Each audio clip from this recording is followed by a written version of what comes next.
Good morning, everyone. Before we formally start our discussion today, let's start with a prayer. Next slide, please. Let's bow our heads, close our eyes, and feel the presence of the Lord as we all say in the name of the Father, the Son, the Holy Spirit. Amen. Lord, we thank you for this new day and for the gift of learning. Please bless our minds to understand, our hearts to be open, and our hands to do good. Guide our teacher and today's reporters as they share their knowledge and help us to listen well and participate with respect. May everything we do today bring us closer to wisdom and kindness. Amen. In the name of the Father, the Son, the Holy Spirit. Amen. So good morning, everyone. How are you today? So before we start our formal discussion, let's first have a game. So this game is what we call the 4 picks, 1 word. Next slide, please.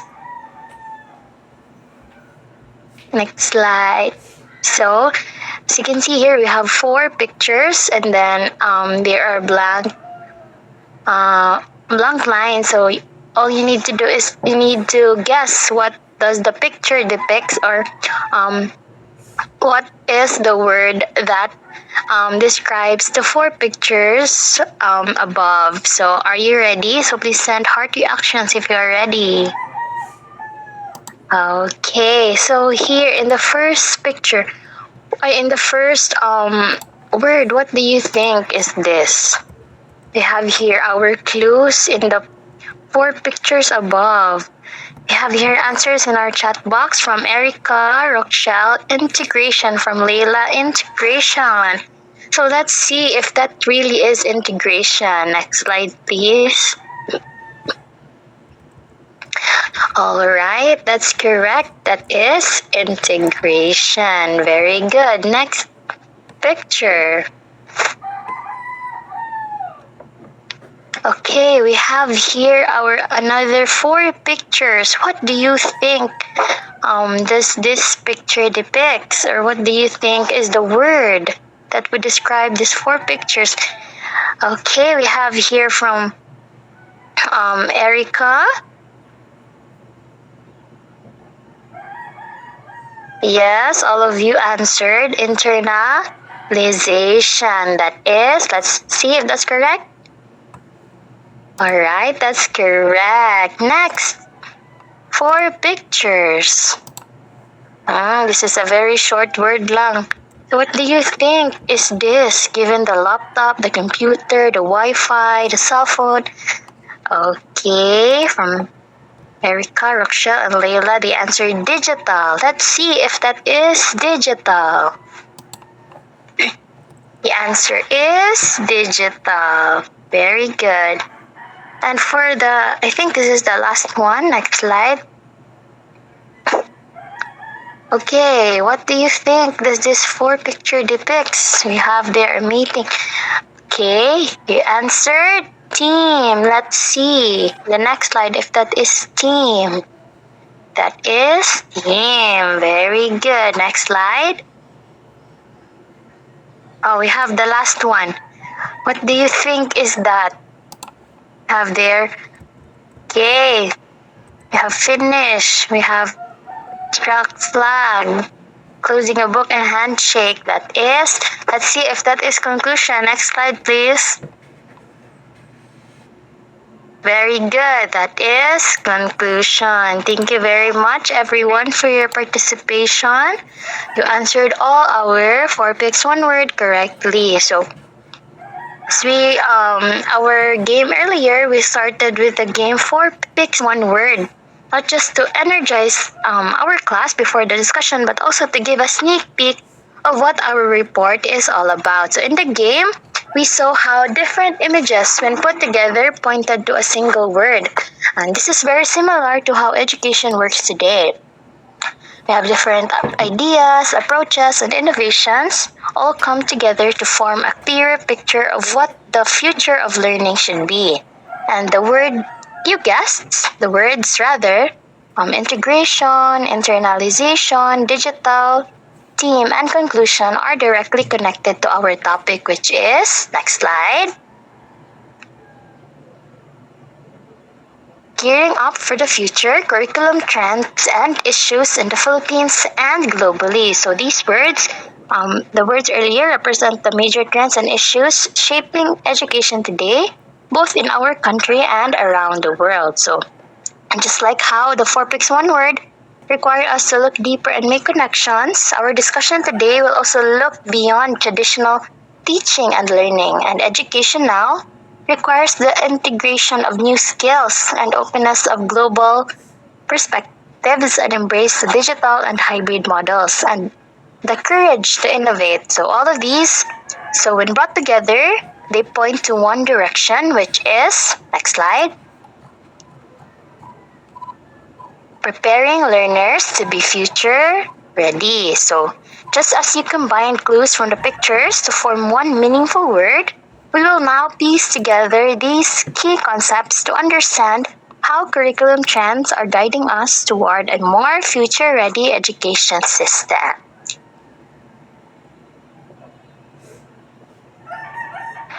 So hello everyone. Before we hop on to our next topic, those things I've shown earlier, as a teacher Rhea said, preparing learners to be future ready.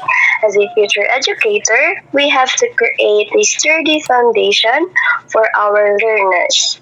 Alright, so what's our first topic? Next slide, please.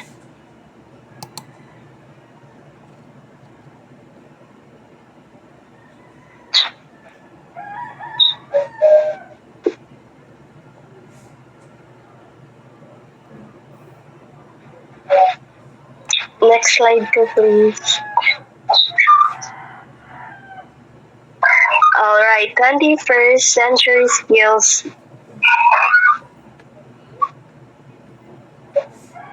Napi, before slides again.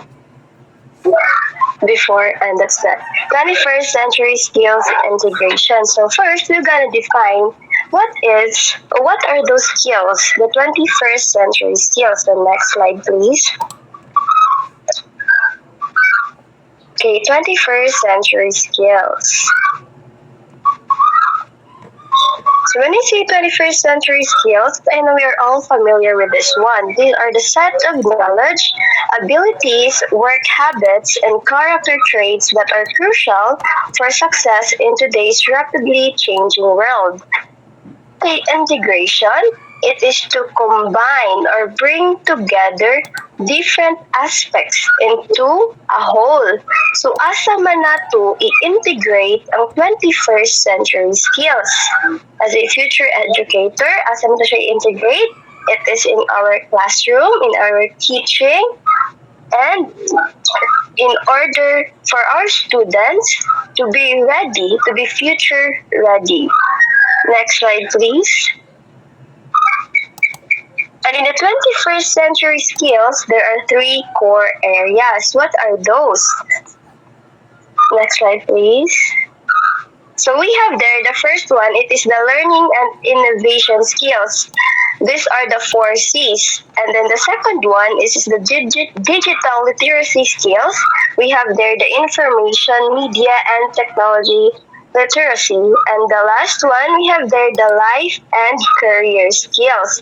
So first, we're gonna tackle about the, next slide please, the learning and innovation skills, or the 4 C's. What are the 4 C's? So the first one is, next slide please, that's critical thinking. So there are the 4 C's. The first C is the critical thinking.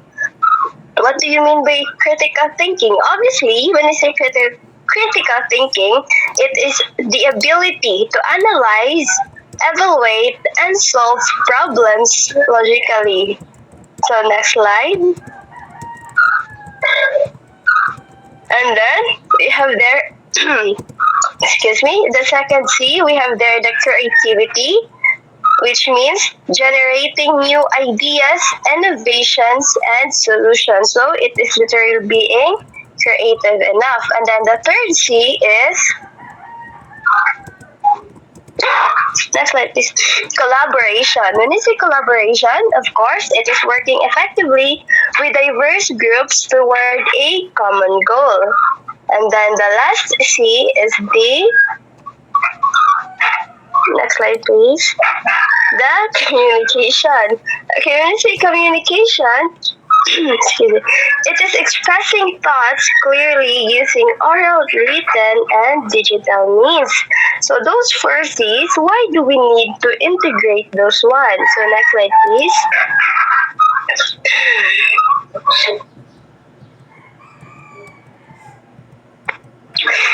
So why is it necessary to be integrated? Next slide, please.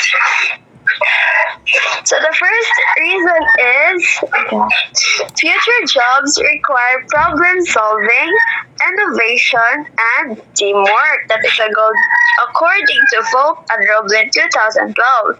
And then we have there, learners must go beyond memorization to apply knowledge in real world context. So next slide, please. So, unsaon siya pag-integrate as a future educator? So, how do we integrate those four C's? Next slide. Okay, we have there the first strategy or the first idea on how to integrate that one. You have to use project-based and inquiry-based learning. And then the next one, you have to organize debates, case studies, and brainstorming sessions. Okay, next slide. Also, we have the assigned team projects with shared responsibilities. That is for the collaboration. And then we have their encourage presentations, reports, and storytelling to strengthen their communication. That is according to UNESCO 2015. Okay, we have there the benefits. What are the advantages? So, the first one we have there, next slide please. It produces critical and creative problem solvers, and then it improves teamwork and leadership skills. Next slide please. It develops effective communication across multiple platforms, and then it encourages innovative thinking for lifelong learning. Next slide, please. Okay, and then let's gonna hop on to the digital literacy skills. So this is the ICT. Next one. So when I say information, we have there the information literacy. When I say information literacy, it is the ability to locate, evaluate, and use information effectively. Next slide, please. Then we have their media literacy. What do you mean by that? It is understanding and analyzing media content critically. So, you know whether what is right and wrong, or what are the facts and the fakes. The fake one. Okay, next slide, please.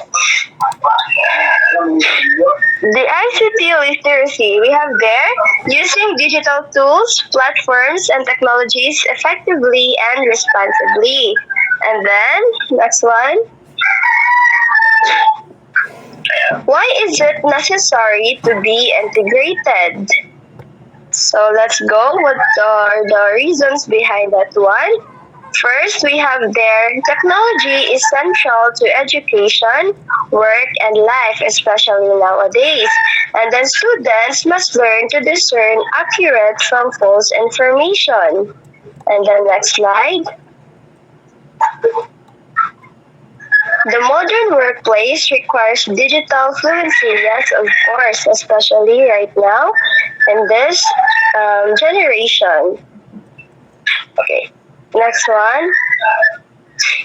So how do we integrate those skills as a future educators to our students? First, we have there to teach online research skills and critical evaluation of sources. And then we have their use activities, analyzing media messages. Just like I said earlier, for example, it is the fake news detection. Next slide, please. Then we have their incorporate digital tools like apps, simulations, and collaborative platforms. And then the last one we have there, to encourage digital content creation such as blogs, infographics, or videos. Next slide, please. So we have there the benefits. What are those? So first, we have there that it develops responsible digital citizens, and then it enhances innovation and creativity through technology. And then next slide, please. It prepares learners for the technology-driven workforce, and it promotes ethical ICT use and media awareness. Next slide, please. So we're gonna hop on to another skills. The other set of skills we have there. Life and career skills. What is this? Next slide, please. We have there the flexibility and adaptability. What does it mean? It is adjusting to change and new challenges. Next slide, please. Then we have their initiative and self-direction. What does it mean? So obviously, it is being independent, motivated, and proactive. And then the next one we have there, the social and cross-cultural skills. It is respecting diversity and working in multicultural context. And then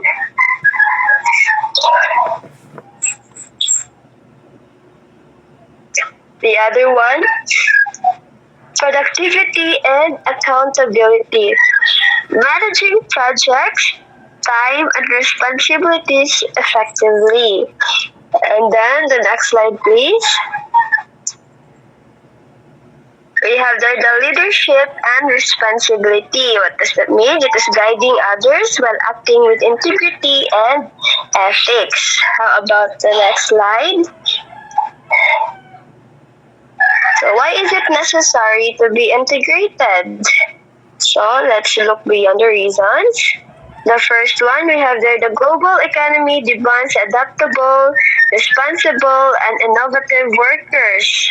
And then we have the next one. It prepares future learners for real-life challenges beyond the classroom. And then next one. It builds character, ethics, and responsibility, not just knowledge. And the next one. So how do we integrate this one? This another set of skills. So the first one is assign real-world projects like budgeting, event planning, or entrepreneurship towards your students. And then we have there foster student leadership roles in school activities. And then we have there another suggestions on how to integrate those skills. We have their organized cross-cultural and collaborative tasks to develop social competence.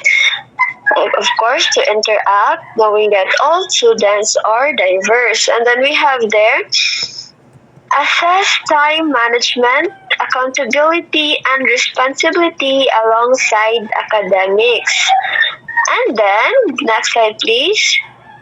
What are the benefits of this? If we successfully or effectively integrate those set of skills, we have there the first benefit. It builds adaptability and resilience in fast-changing environments to your students. And then it strengthens leadership and, of course, your students' accountability. And then we have there, next slide please. Of course, it encourages independence and initiative, and it produces ethical, responsible, and globally competent citizens. And then we have there, next slide please. Yes, to wrap it up, the integration of 21st century skills is no longer optional. It is essential. Dili siya optional, no? It's either you say yes or no. So it is a must. It is essential as a future educator. In an era shaped by technology, globalization, and constant change, education must prepare learners not just with knowledge, but with the skills to think critically, adapt creatively, communicate effectively, and act responsibly. And the next slide, please. We have there the key points of the integration of the 21st century skills. Learning and innovation skills empower learners to become problem solvers and innovators. And then the next key point, next slide please. We have there that digital literacy skills ensure students are responsible and capable in a technology driven world. And then the next one, life and career skills prepare learners to be adaptable, ethical, and globally competitive citizens. And then, I guess, to be the last part of my report is my part. Okay, the final thought. So by embedding these skills into the curriculum, we transform students, we transform our learners from passive learners into active creators, leaders, and lifelong learners ready to face challenges and opportunity of the 21st century. Okay, the last slide. Next, please. No, those are the references of the integration of the 21st century skills. Okay, thank you.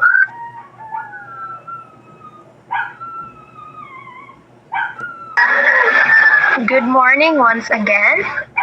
So today I will be sharing about something very timely and important in education today. So this is the curriculum internationalization. So what is curriculum internationalization? So curriculum internationalization is the process of integrating an international or intercultural dimension into the teaching, research, and service functions of the institution. And then and another definition also is that it says that the incorporation of international, intercultural, and or global dimensions into the content of the curriculum, as well as the learning outcomes, assessment tasks, teaching methods, and support services of a program of study. So, in simple terms, when we say internationalization of the curriculum, it means integrating global perspectives, knowledge, and experience into what we teach and how we teach it. So meaning, ginahimo na to nga kanang mas open sa tibuok kalibutan kanang in the whole world ang atong curriculum. Di lang mag-base on sa local issues but appealan ko na to ang international ideas and practices.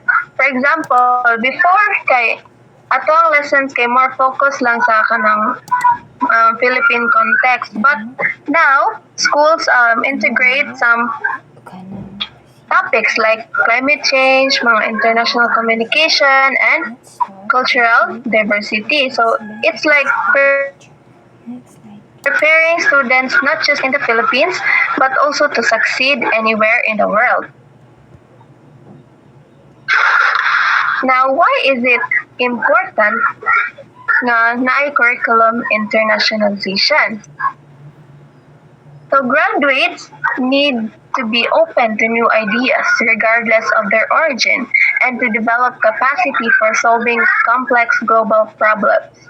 And then students should have access to knowledge from all over the world and be committed to actions that benefit both themselves, especially that the world is interconnected through technology, trade, and travel. So teachers need to help students gain skills na gamit kayo not just locally but globally. And here in the Philippines, English proficiency is one of our advantage. But now, kanang schools also teach global awareness and cultural sensitivity so that when Filipino professionals work abroad, maka-adapt din sila o maka-communicate effectively. So in short, internationalization helps us produce learners who are ready for global challenges, competitive in the job market, and open-minded toward different cultures.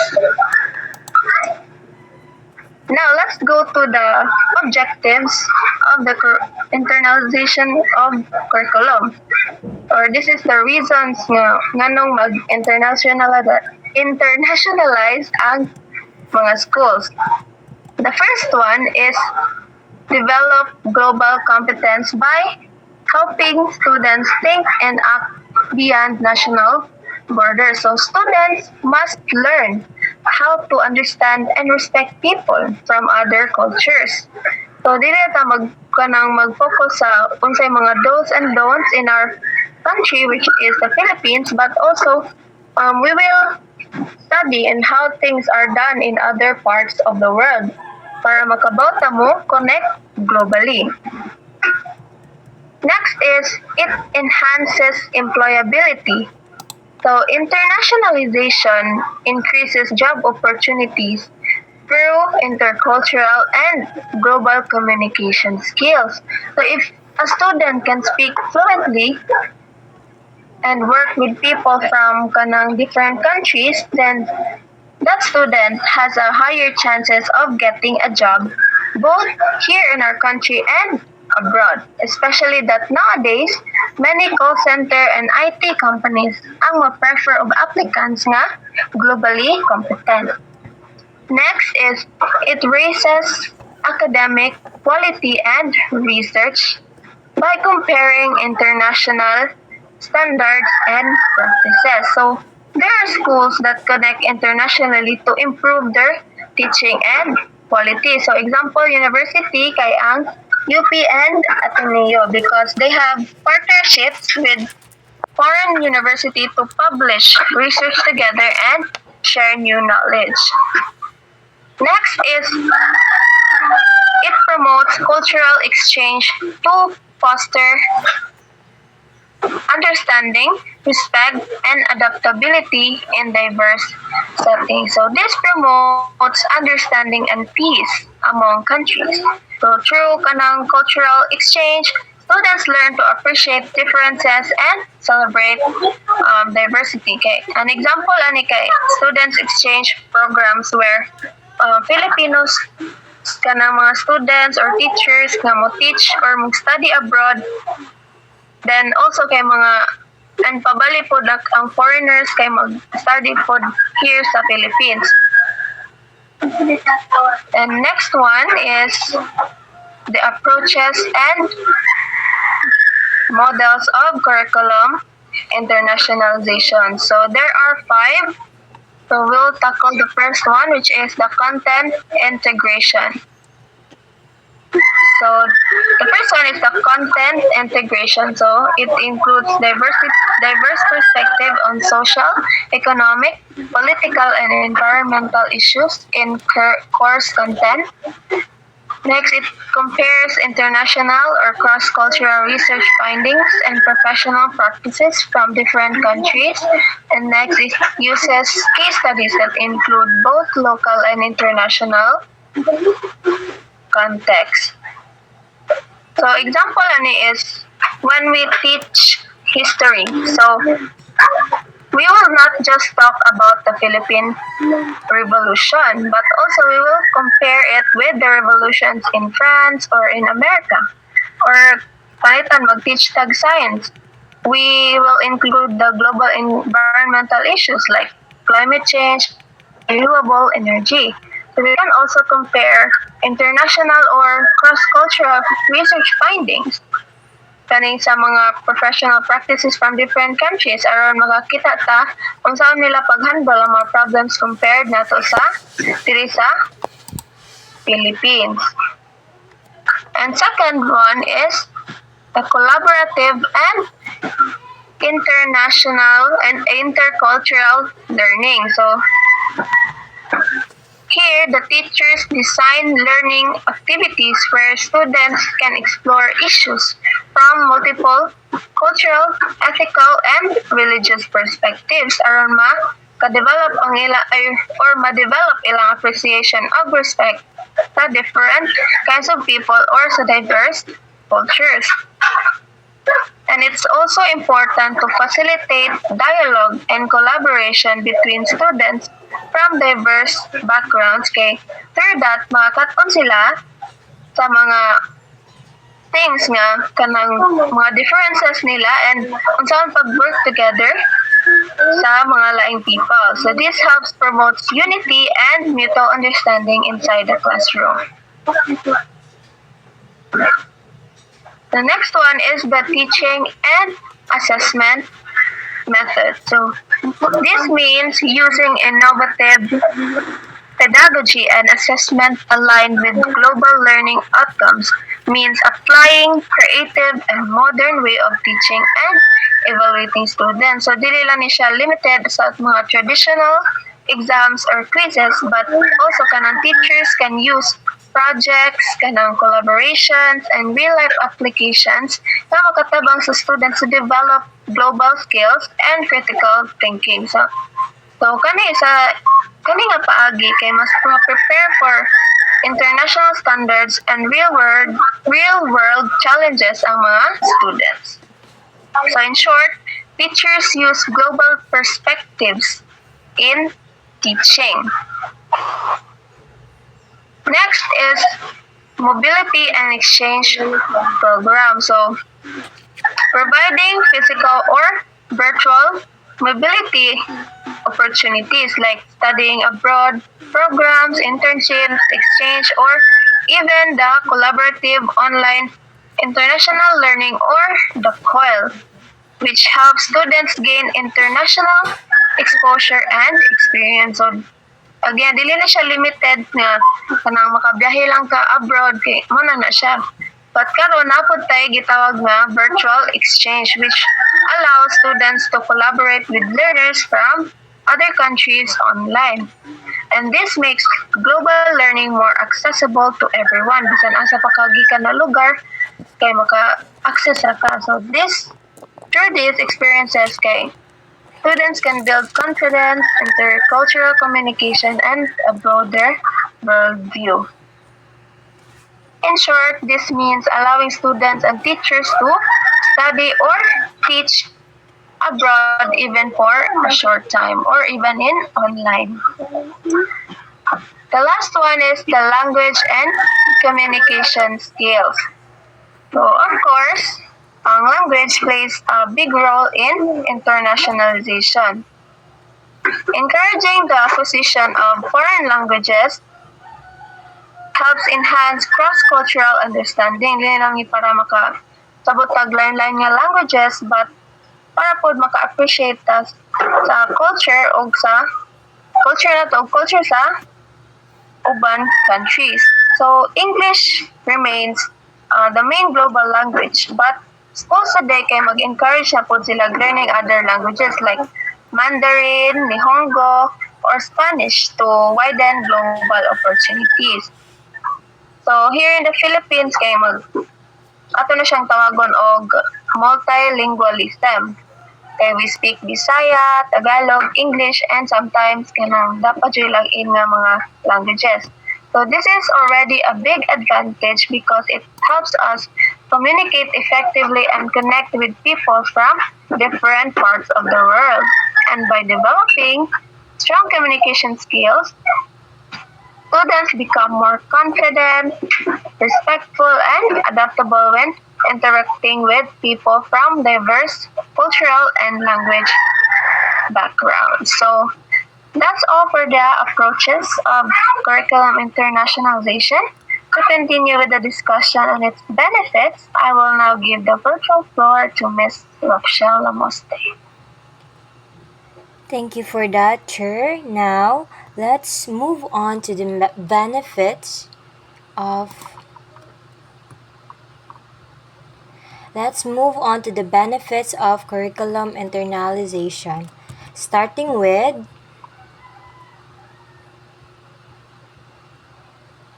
starting with its benefits.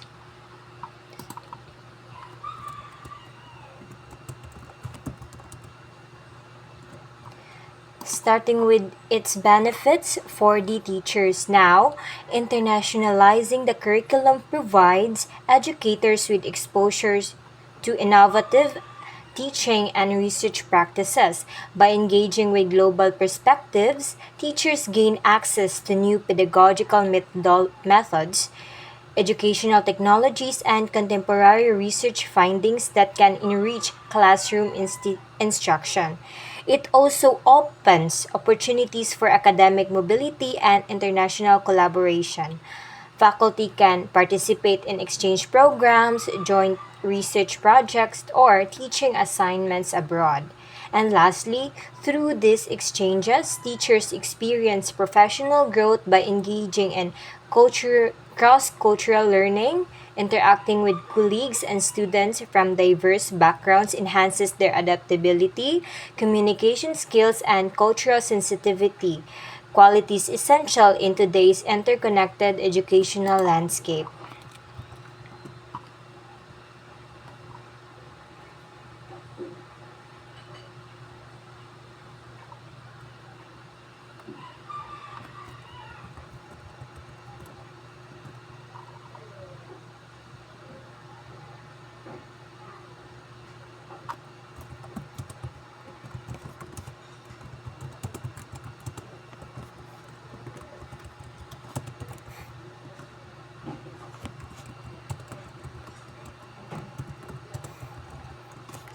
Now, let's proceed to its benefits for the students.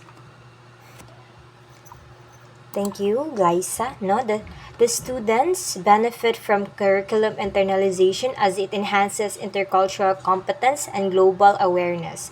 They learn to understand, appreciate, and respect different cultures, preparing them to engage effectively in multicultural environments.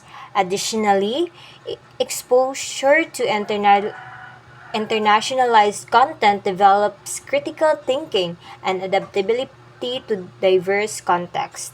Students learn to analyze issues from multiple perspectives and apply problem solving strategies in diverse contexts, skills that are highly valued in both academic and professional settings. Finally, internationalization increases employability and career opportunities abroad. Graduates with global competencies are more attractive to multinational companies, international organizations, and industries that require cross border collaboration.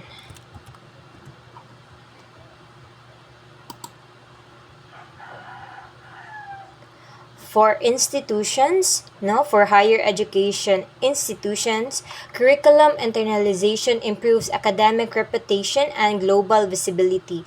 Schools that integrate global perspectives into their programs are more likely to gain recognition in international rankings and academic circles.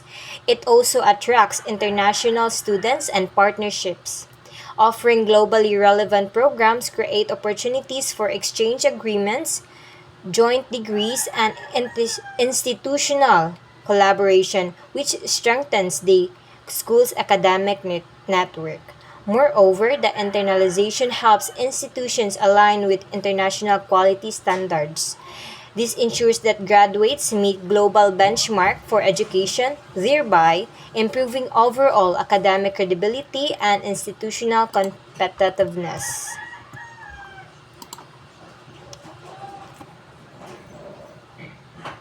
Now, let's proceed to its benefit in global competitiveness.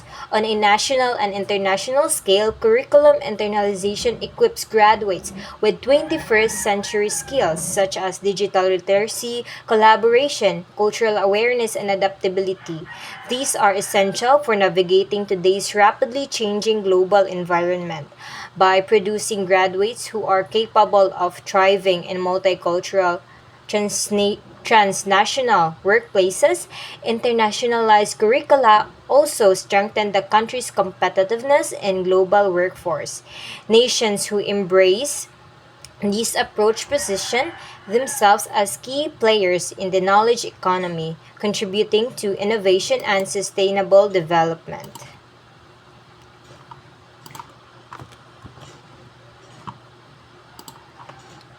Now, moving on to the challenges and barriers of curriculum internationalization. Let's start. Here are the challenges for the barriers for curriculum internationalization. First is the resource limitation. One of the most significant barriers is the lack of funding, facilities, and technology. Internationalization efforts often require financial support for faculty training, student change programs, modernized learning facilities, and advanced digital platforms. In many cases, institutions, particularly those in developing regions, struggle to allocate sufficient resources. Without adequate investment, schools risk limiting the quality and scope of their internationalization initiatives. The next is the resistance to change. Another common challenge is hesitation among faculty and staff to adopt international practices. Some educators may be comfortable with traditional teaching methods and may view curriculum internalization as unnecessary burdensome. The next is the inequality of access. Not all students or regions have same opportunities to benefit from internationalized educations. Inequality of access arises due to difference in financial capacity, geographic location, and institutional resources. For example, students in rural or underfunded schools may have limited exposures to global learning and opportunities compared to those in urban, well-resourced institutions. This imbalance can create educational gaps in inclusivity of internationalization. Now, it is. Let's proceed to the cultural barriers. Internationalization also faces cultural challenges such as language differences and varied educational traditions. Language remains one of the most pressing barriers as many global programs are delivered in English or other dominant languages, making it difficult for non native speakers to fully engage. Furthermore, differences in teaching styles, classroom dynamics, and cultural values about education may lead to misunderstanding or difficulties in adapting curricula across contexts. I'm sorry for the background noise. My brother is calling me. Now, let's proceed to the last barrier or challenge. It is the curriculum overload. Lastly, there is a risk of curriculum overload when international elements are added without proper integration. Introducing global perspectives should complement, not overwhelm, existing subjects. If not carefully managed, students and teachers may feel burdened by excessive content, which can reduce the effectiveness of learning. Shh! I'm doing something. Please don't be loud, be. Shh! Now, let's proceed to the strategies to overcome challenges.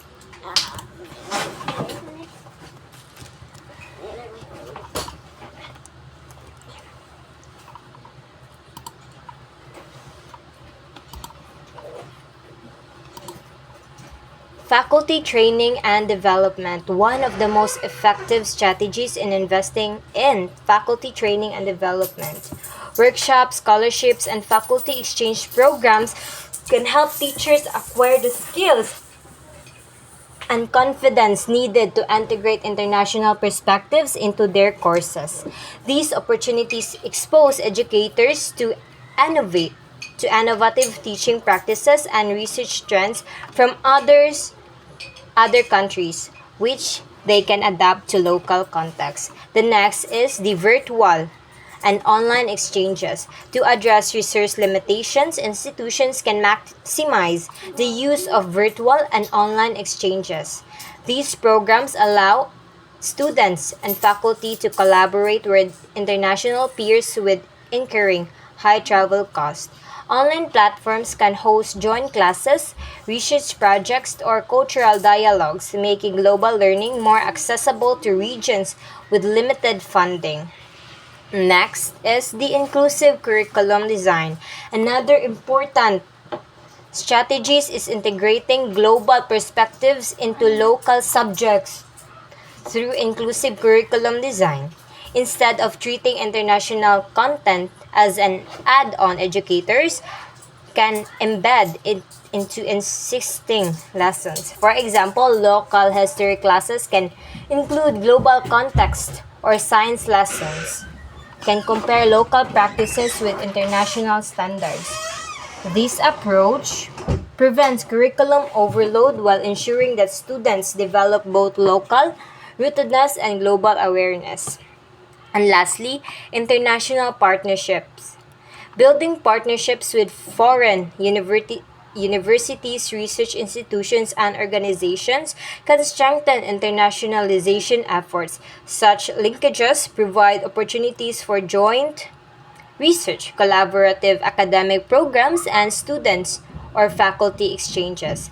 Partnerships also enhance institutional reputation and give learners access to a broader range of educational resources. Through this collaboration, schools can share best practices, pool resources, and collectively address common challenges in global education.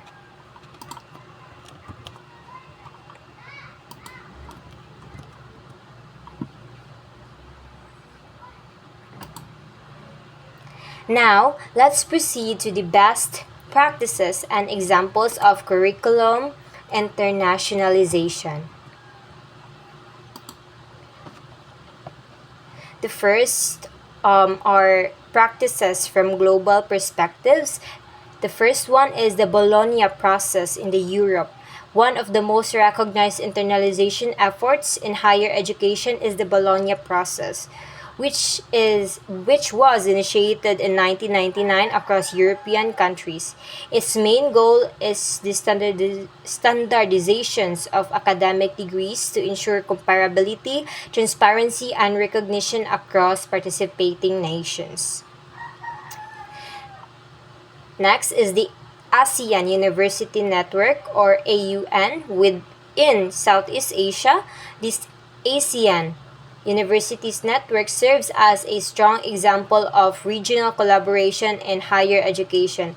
Established in 1995, AUN promotes cooperation, benchmarking, and quality assurance among member universities in ASEAN countries.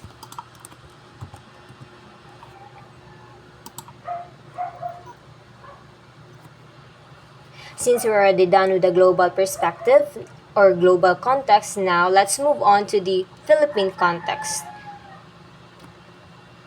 The first one is the CHAD initiatives. The Commission on Higher Education plays a central role in advancing curriculum internalization in the Philippines. Through various policies and programs, CHAD actively promotes international linkages, partnerships, and collaboration among higher education institutions. The next one is the outcome based education, or OBE framework. The adoption of outcome based education framework is another key step toward internationalization. OBE emphasizes the development of competencies and skills that align with global expectations such as critical thinking, problem solving, and effective communication. Next is the internationalization efforts in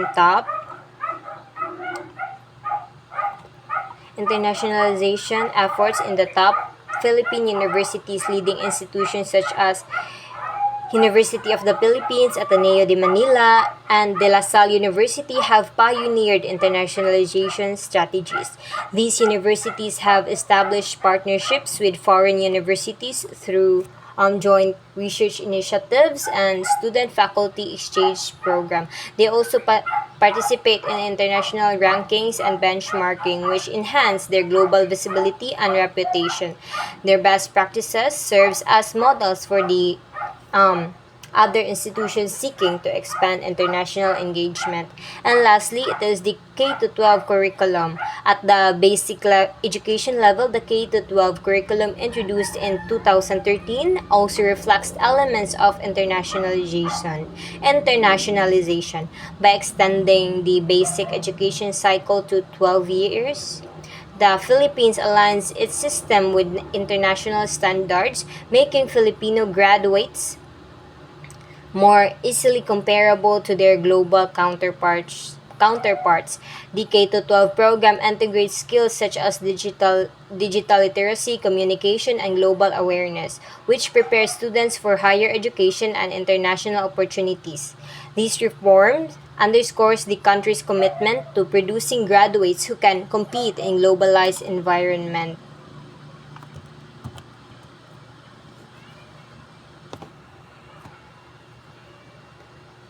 Now, well, let's proceed to the summary of key points in the curriculum internationalization.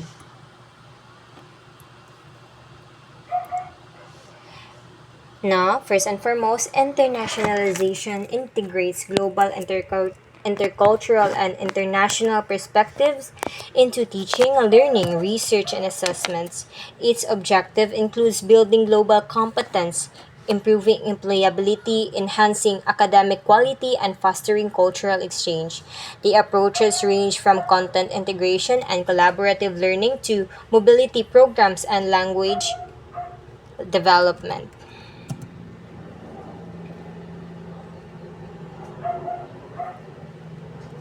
It brings benefits for students, skills and global awareness, teachers, innovation and collaboration, and institution, prestige and competitiveness. Its challenges include lack of resources, resistance to change, inequality of access, and cultural structural barriers. And the strategies to address these challenges are the faculty training, virtual exchanges, inclusive curriculum design, and strong international partnerships. Now, for the last part, it is the best practices worldwide, such as Bologna process, ASEAN Universities Network, and in the Philippine context, there are CHED initiatives, OBE, K to 12, and K to 12 program shows effective model. That would be all for my part. I will give the floor to the next presenter.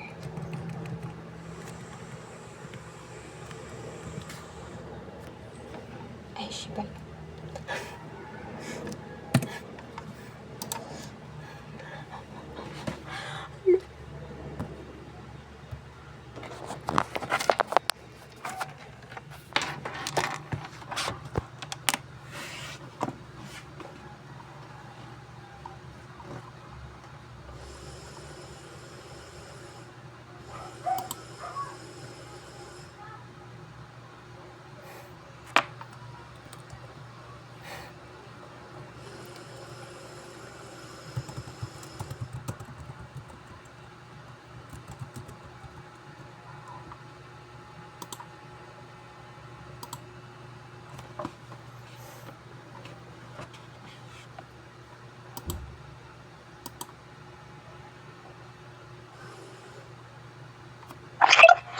Okay.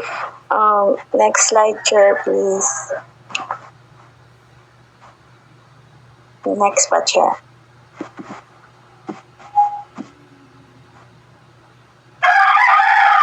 Okay, now let's delve into the digital learning and hybrid learning models.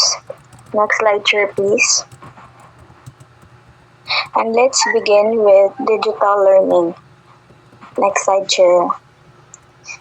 Digital learning refers to the use of technology and online tools to deliver and support education.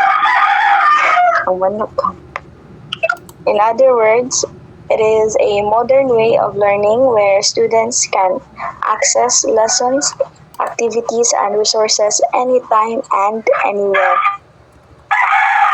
through digital platforms. So basically, this is something we've all experienced over the past years. I'm sure many of us first encountered digital learning during the pandemic when our classes shifted to online. So we had to use different platforms like Google Classroom, Zoom, Google Meet, or Microsoft Teams to continue our lessons. So that experience showed us how technology can make learning possible even when we're not physically in school. Next slide, chair, please. The key features. So, digital learning actually allows learners to have more control over their time, place, path, and pace of learning. Time, students can learn anytime, not only during the school hours. So, the resources or the lessons are posted in a certain platforms, and students have the choice when they are going to access those resources. Next is place. Learning happens anywhere, not just in the classroom, but also in home, library, or online, just like what we are doing right now. Path is the adaptive tools allow students to learn in their own style. And lastly, the pace. Students progress at their own speed, spending more or less time as needed. So they have their own freedom to either spend more less time or spend more time in studying. So with this approach, education, as you can observe now, education is more flexible, engaging, and personalized, helping both teachers and students adapt to the demands of digital age. Next slide, chair, please. Now let's move on to the components of digital learning. So when we say components, we are referring to the essential parts or elements that make up something. In this case, these are the ones that make digital learning effective. So there are three main components of digital learning: technology, digital content, and instruction. Technology, this refers to the tools, devices, and platforms that make digital learning possible. So these includes the computers, tablets, smartphones, and of course the internet.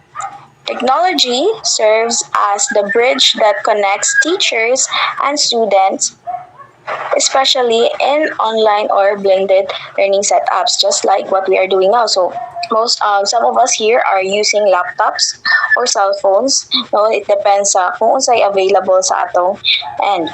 So it allows us to access resources, communicate, and collaborate even when we're in different locations. So I think some of us here kay naa sa norte and some of us kay naa sa south, but we are still learning. We are still communicating. We're able to discuss these lessons, no? And without technology, so digital learning wouldn't exist because it is the foundation that supports everything else. And second, we have the digital content. These includes all the learning materials that are available in digital forms such as videos, ebooks, interactive lessons, notes, modules, simulations, and online quizzes. Digital content is what students engage with to learn new concepts and practice their skills. So, one of its advantages is that it can be updated easily, shared instantly, and accessed anytime. So, it gives us learners more flexibility and variety in how we study. And lastly, we have instruction. This refers to the way teachers design and deliver using digital tools and content. So basically, it's not just about giving materials online, it's about guiding students, setting clear goals, and using effective teaching strategies to make learning more meaningful. Just because learning is done online, no, it should be done meaningfully. Good instruction ensures that technology and content are used with a purpose. So it helps students to stay motivated and achieve their learning objectives. Now, next slide, Chair, please. Now, let's talk about the benefits of digital learning. Digital learning, as we can see, it offers several advantages that make education more effective and inclusive.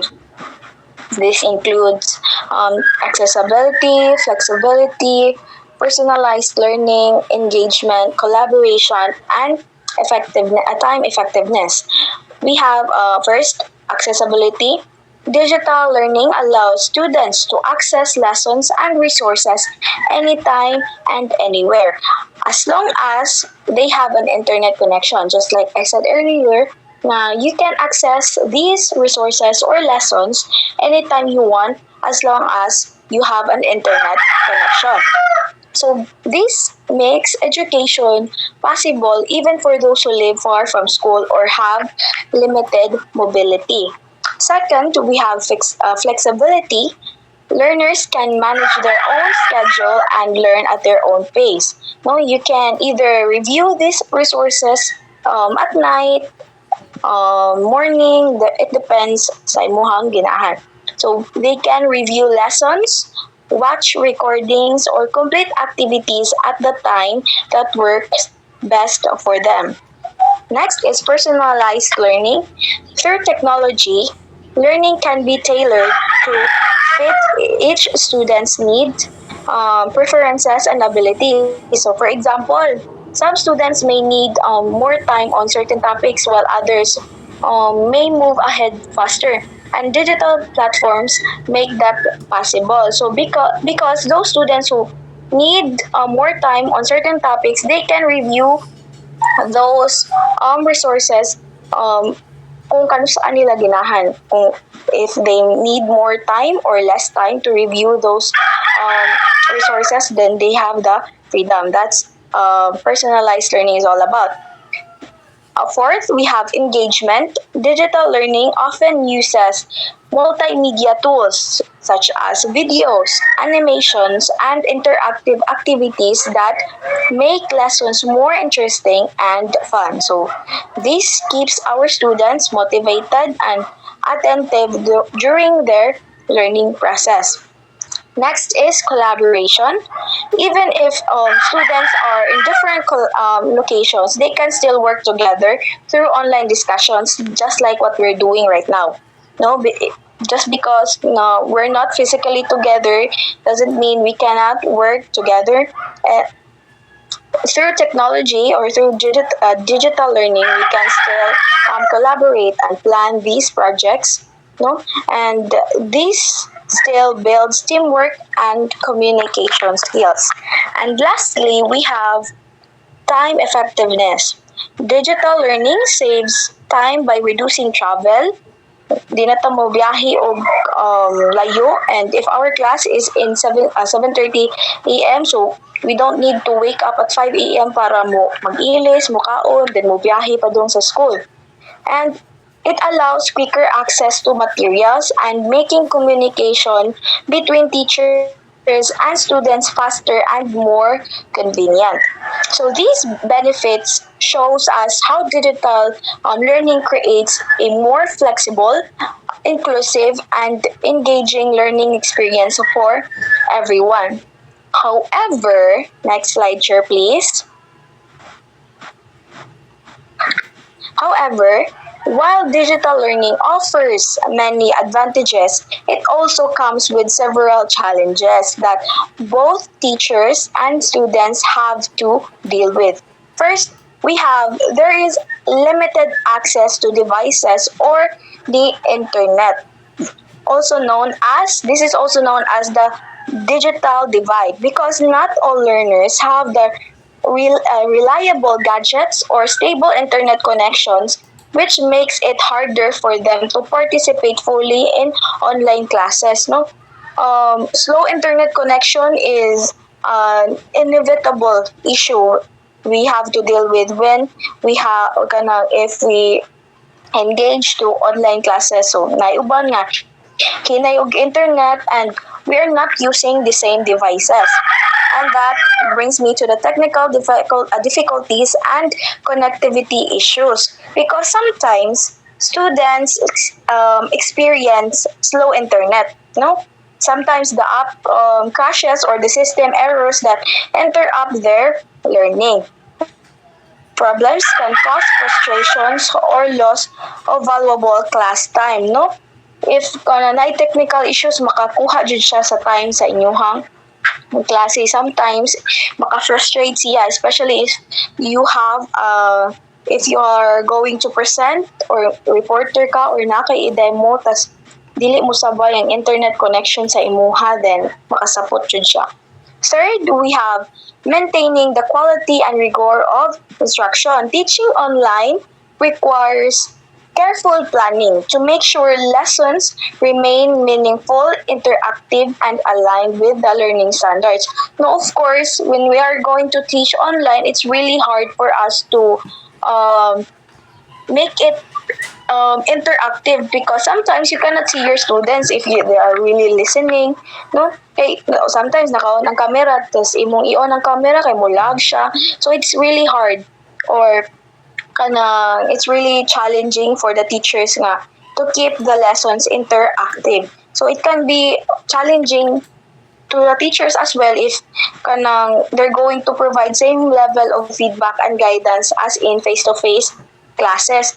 Kay sa in face-to-face classes, if there are questions, ma-clarify siya diretso. If sa online, sometimes you're going to wait pa sa reply sa teacher before ma-answer ang imong imong questions. So, for teachers, it's really important for them to provide clear instructions to avoid confusions and misunderstanding. Next is keeping students motivated and engaged. Just like I said earlier, without physical presence, some students may lose focus or feel isolated. So it takes and constant interactions to sustain their interest in an online environment. That's why in our online classes, we always ask questions to keep them engaged bitaw sa atong discussions. Kay some students may prefer face-to-face classes and it's really hard for them to focus sa online classes. And lastly, addressing equity, inclusivity, and ethical use of AI tools. So, as technology continues to advance, educators must ensure that digital learning remains fair and inclusive for all students, while also promoting responsible and ethical use of digital and AI powered resources. Because I think sa ato jud karon we all use AI, but we need to remember that we need to use those AI responsibly. No, we don't need to depend on those AIs. So these challenges that reminds us that while digital learning has great potential, it also requires balance, of course. support, and continuous improvement to make it effective for everyone. Next slide, share, please. Okay, when we talk about digital learning, we often encounter two important terms. These are synchronous learning and asynchronous learning. So let's begin with synchronous learning. Next slide, share, please. Okay, synchronous learning happens in real time. So this means teachers and students interact at the same time, usually through online platforms, just like what we're doing right now, like Zoom, Google Meet, or Microsoft Teams. So it is similar to a traditional classroom, except it is done virtually. Example, in live discussions, online quizzes, and virtual group activities. In synchronous learning, students can ask questions, share ideas, and receive immediate feedback from their teachers and it creates a classroom-like environment where communication happens instantly. Now let's talk about the advantages of synchronous learning. Next slide, share, please. Okay, first, it allows immediate feedback from the teacher, just like I mentioned earlier. Since classes happen in real time, students can easily ask questions and get instant clarification, which helps them understand the lesson better. So, if not they are having the confusions with the instructions or the lessons, they can ask in that time. The feedback happens also in that time. So, second, we have it builds a strong sense of community because teachers and students interact directly. It encourages participation, teamwork, and connection, just like in a face-to-face classes classroom setting. But again, it is done virtually. And third, it provides a structured schedule that helps students to stay in track. Having regular class times, and live discussions promote discipline and consistency in learning. Next slide, chair, please.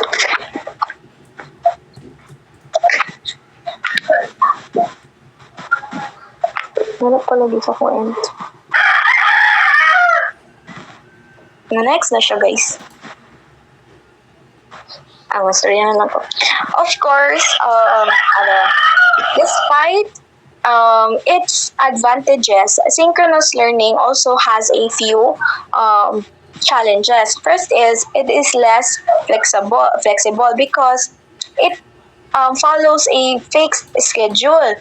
Students need to be online or present at a specific time, which can be difficult for those who have other responsibilities because of course when we are having our classes online, di jud makaligtaan nga masubuan jud ta sa balay, and sometimes we are having slow internet connection, which it makes it harder to listen bitaw sa mga discussions. And it brings me to the second challenge, which is it is highly dependent on stable internet connection or physical attendance. No, di jud makaligtaan nga there are technical issues like poor connectivity or power interruptions kana makalidlag brownout, and if you're depending ra sa inyuhang Wi-Fi tas makalit brownout, so it can cause for students to miss their important parts of the lesson and making it harder for them to keep up. Next slide, chair, please. Okay, now let's move on to the asynchronous learning. Next slide, chair. Okay, in this type of learning, teaching and learning happen at different times. Unlike sa synchronous learning, students and teachers are not required to be online together. So students can access learning materials, activities, and assignments at their own pace, at their own schedule. Mamo niya akong gibayag niya. So this means they can study whenever it's most convenient for them, whether that's in the morning, afternoon, or even late at night. No? Asynchronous learning gives students greater independence and allows them to take more responsibility for their own learning process. Okay, let's take a look at the advantages of asynchronous learning. Thank you, Chair. First, it is very, very flexible because it allows students to learn anytime and anywhere. This setup is perfect for learners who have different schedule or prefer studying at their own pace. So, some of us prefers to study at the morning, no? And some of us kay ginahan mag-study og kadlawon or kanang late at night. And second, students can review and repeat materials as needed. Since lessons and activities are often recorded or uploaded online, no, learners can go back to the content whenever they need clarification or additional practice. And third, it supports different learning speeds and styles. So some students may take more time to understand certain topics while others learn faster. So basically, asynchronous learning accommodates these differences and promote personalized learning. However, there are also few challenges. Okay. First is limited real-time interaction. So, kabaliktaran sa siya sa synchronous learning. No? It limited real-time interaction between the teachers and the students. This can make some learners feel isolated or engaged. Okay? And second, there is a risk of procrastination. I think we can all relate to this. Since students manage their own time and might delay completing their task without proper discipline. So, musige na lang unya. Ay, layo pa man deadline, ani. Unya na lang ni. Ay, next week pa man deadline, ani. Next week na lang sad ko ni trabahoon. So, there is a risk of procrastination. And lastly, feedback may be delayed because unlike sa synchronous learning, communication isn't instant. Students might have to wait longer for teachers to review their work or answer their questions. So magpaabot pa ka, or reply imong teacher or naba kay questions ron sa instructions about sa activity and dugay mo reply ang teacher, so you're going to have to, you need to wait pa sa ilang reply before ma-answer ang imong questions. Okay, next slide, sir, please. Okay, now let's move on to the hybrid learning model. Next slide, sir, please.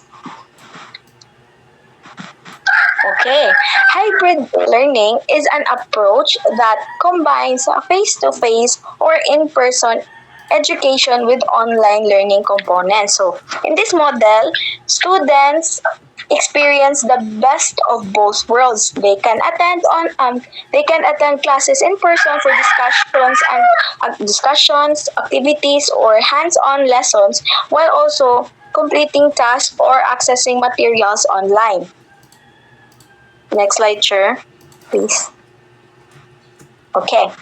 It also focuses on creating coherent and integrated learning opportunities, meaning that the face-to-face and online components work together to support the same goals.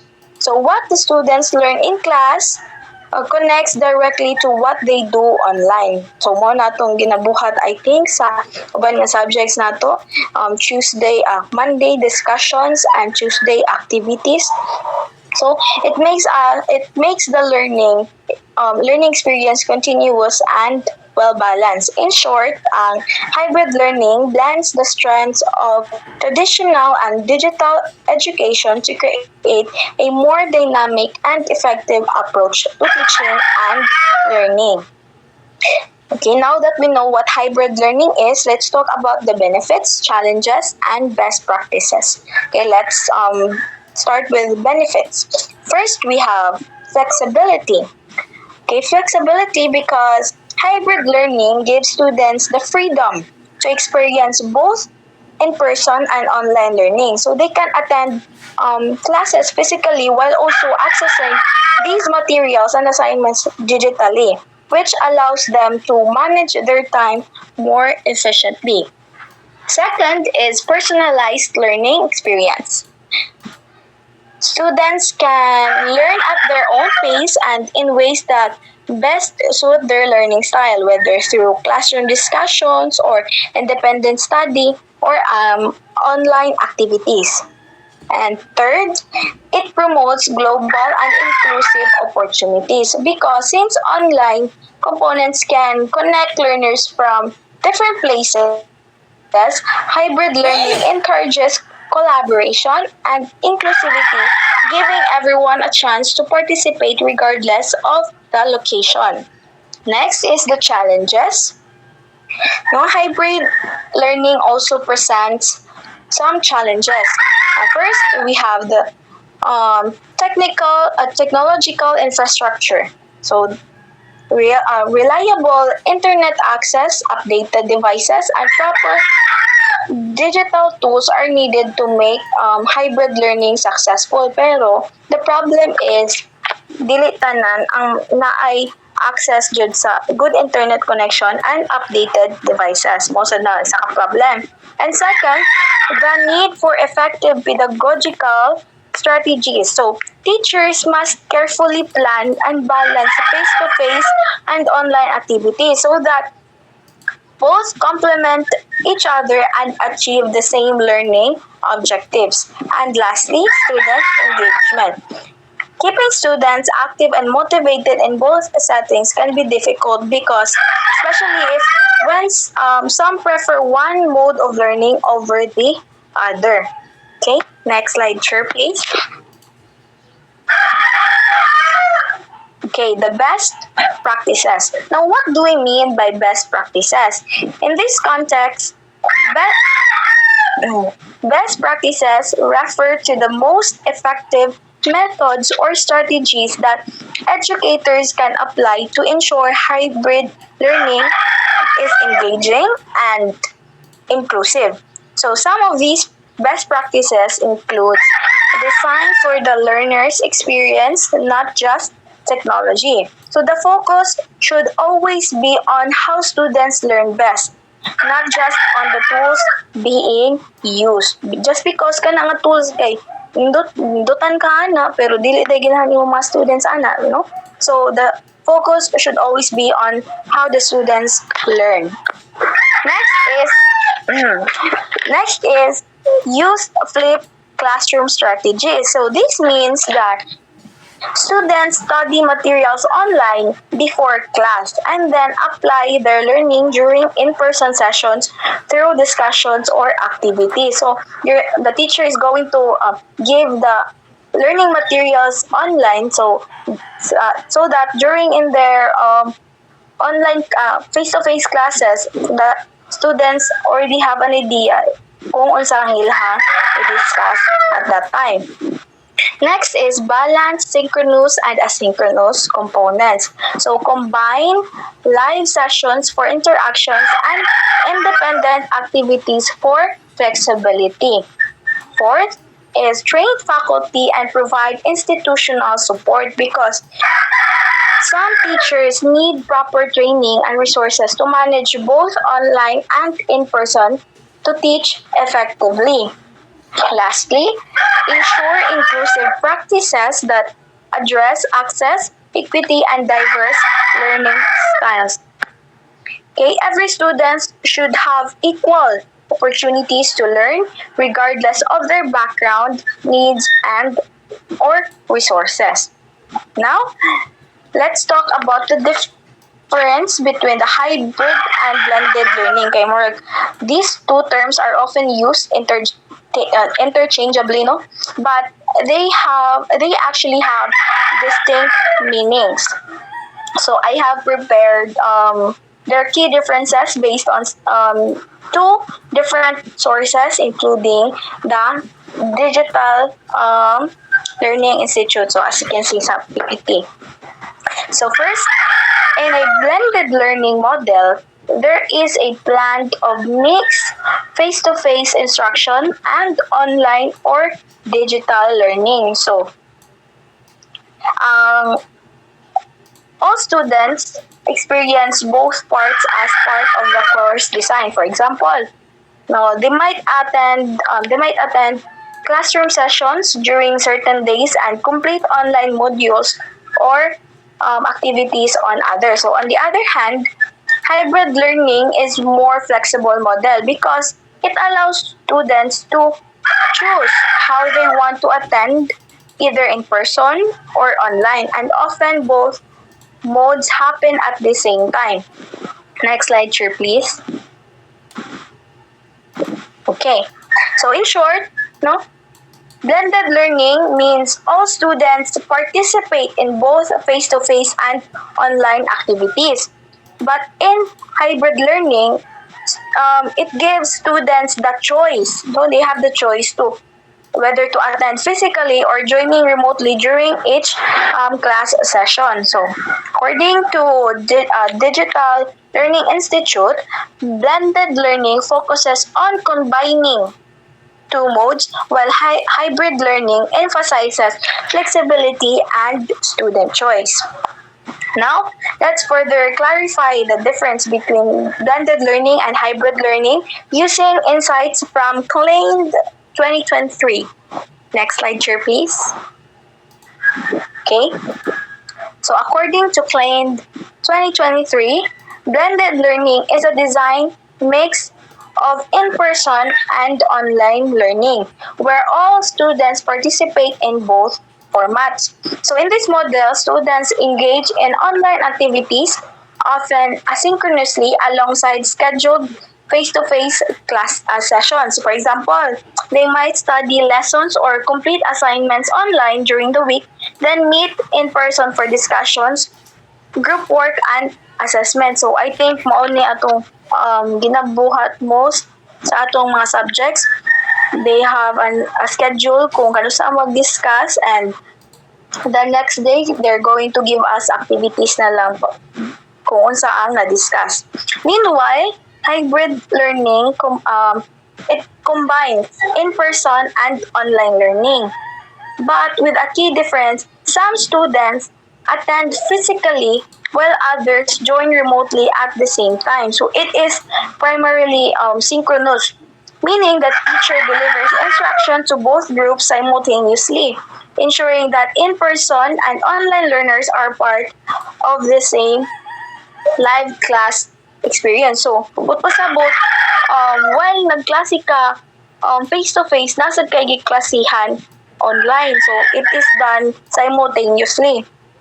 Next slide, chair, please. Okay. To simplify, blended learning mixes online and in-person sessions that all students experience. So walay choice ang students. So they have to attend online or do activities online and attend in-person sessions. So walay choice ang students.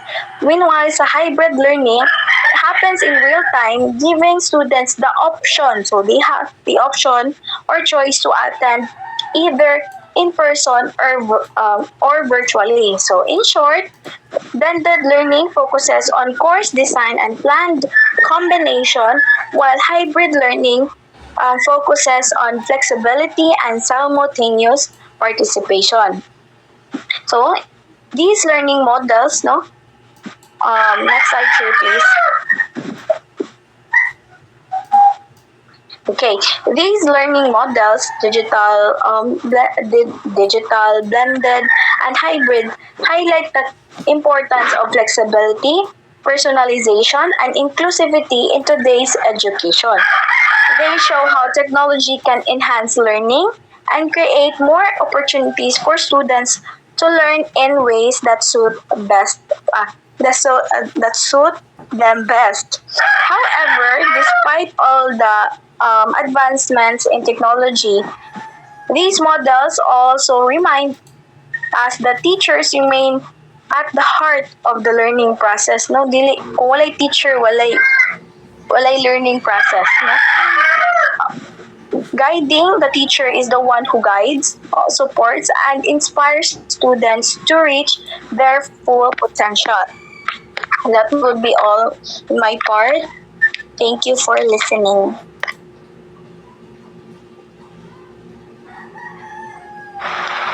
Okay, so now let's proceed to the next topic, which is the STEAM curriculum innovation. So STEAM refers to science, technology, engineering, arts, and mathematics. So what is STEAM?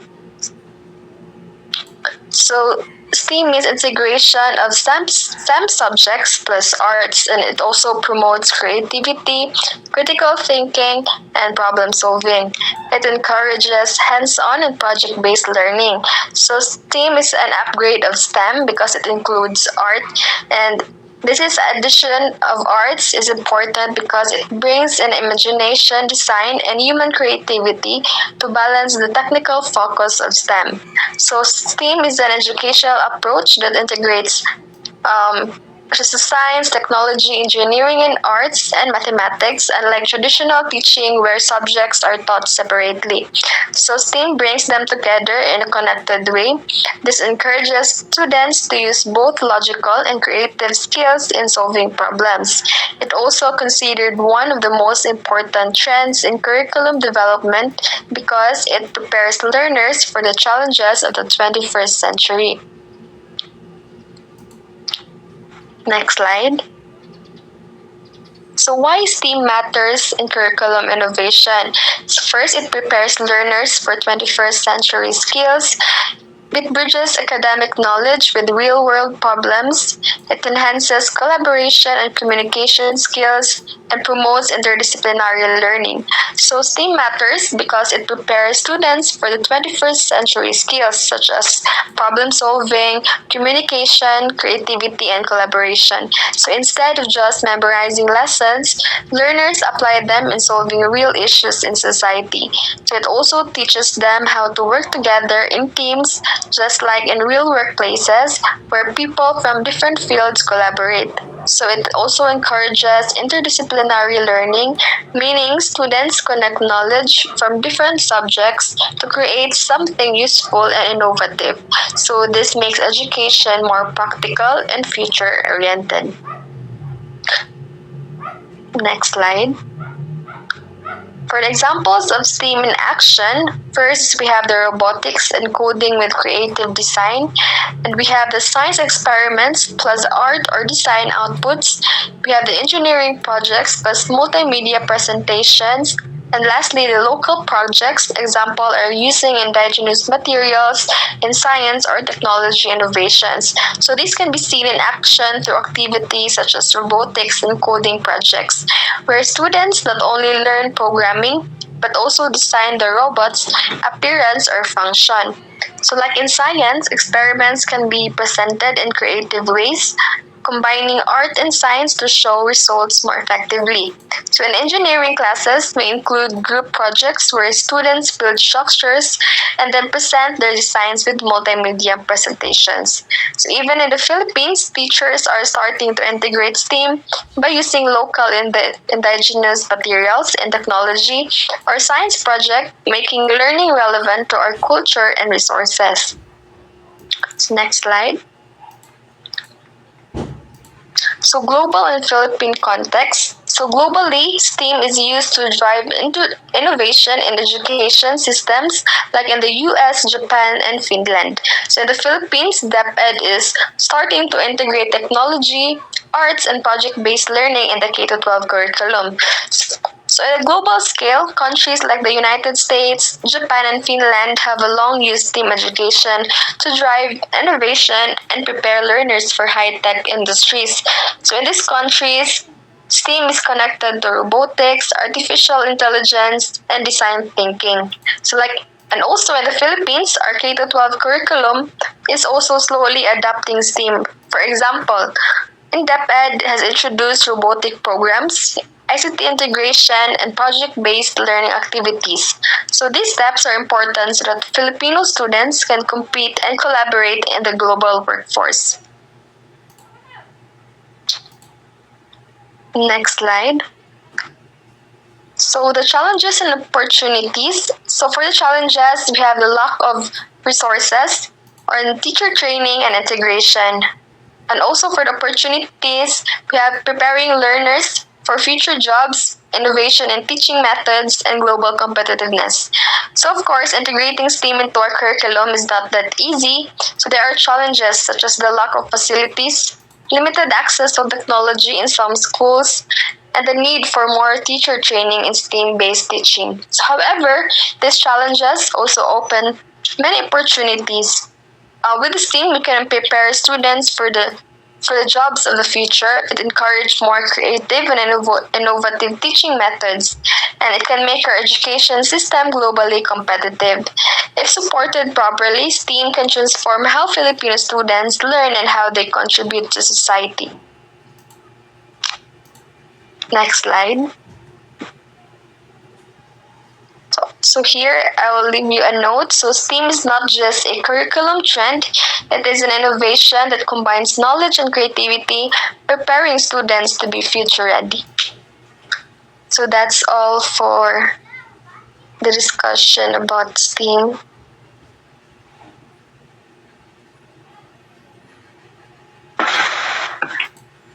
Good afternoon, everyone. So now that we've seen the different trends in curriculum, let's bring them together in our synthesis and conclusion. Next slide, please. So first, we have 21st century skills. So 21st century skills serves as the foundation. So these are the critical thinking, communication, and adaptability skills that every learner needs in the modern world. Second, we have internalization. So it widens students' perspectives. It prepares them to interact with people from different cultures and to take part in solving global problems. Third, we have digital and hybrid models. So it provides flexibility and they allow learning to happen anytime and anywhere, making education more resilient in times of crisis. And finally, we have STEAM innovation. So it integrates arts with science and technology. So this makes learning more creative and problem based, preparing students to become innovators. So together, these trends connect and complement each other, shaping a curriculum that is adaptive, learner centered, and of course, future ready. So from this synthesis, we can now draw some conclusions. Next slide, please. So first, the curriculum of the future must be flexible, relevant, and inclusive. So it must respond not only to global trends, but also to local needs. Second, teacher training and capacity building are also essential. So teachers must be equipped with new skills and strategies to handle digital tools and interdisciplinary teaching. Third, we must address infrastructure and equity.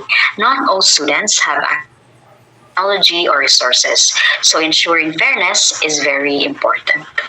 Fourth, schools must commit to continuous review and innovation. So the world changes quickly, and so should our curriculum. And lastly, there must be collaboration among stakeholders, government, schools, industry, and communities. So this teamwork ensures that curriculum changes are practical, sustainable, and truly beneficial. So above all, the curriculum must continue to evolve for tomorrow. Next slide, please. So to close, let me leave you with this thought. Next slide, chair, please. Okay, so education is not static. Curriculum must evolve so learners are not just prepared for today, but also equipped to shape tomorrow. So this reminds us that the real purpose of the curriculum is not only to pass knowledge, but to prepare learners to use it meaningfully in the future. So that's it for Group 3. We hope you have learned something. Thank you.